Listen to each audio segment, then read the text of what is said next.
ইয়ে, ফাইনালি 12 বছর পর ট্রফি আমাদের হাতে। ওয়েলকাম ব্যাক সবাইকে। 9th of March একটা ছোট্ট মিনি ব্লগ নিয়ে তোমাদের কাছে চলে এলাম। সকালে ঘুম থেকে উঠেই ফ্রেশ হয়ে একটু আলু ভাজা বানিয়ে নিচ্ছিলাম, আলু ভাজা দিয়ে মুড়ি খাবো বলে। ওই দিন কিছু আর চপ টপ দিয়ে মুড়ি খাওয়া হয়নি, দুপুরে একটা ইনভিটেশন বাড়ি ছিল তাই। তারপর রবিবারের একটু নিউজ পেপার পড়ে একটু ফেস প্যাক মেখে স্নান করে রেডি হয়ে গেছিলাম মামার বাড়ি যাওয়ার জন্য।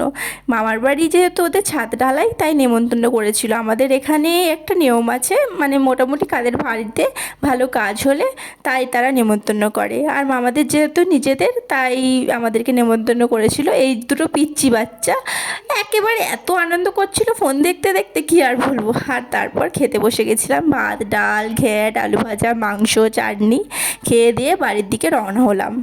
তারপর একটু ঘুমিয়ে গেছিলাম, আর তারপর সন্ধেবেলা খেলা দেখতে বসেছিলাম। আর এই যে ইন্ডিয়া সে জেতার মোমেন্টটা, কী যে বলবো, কি এক্সাইটেড।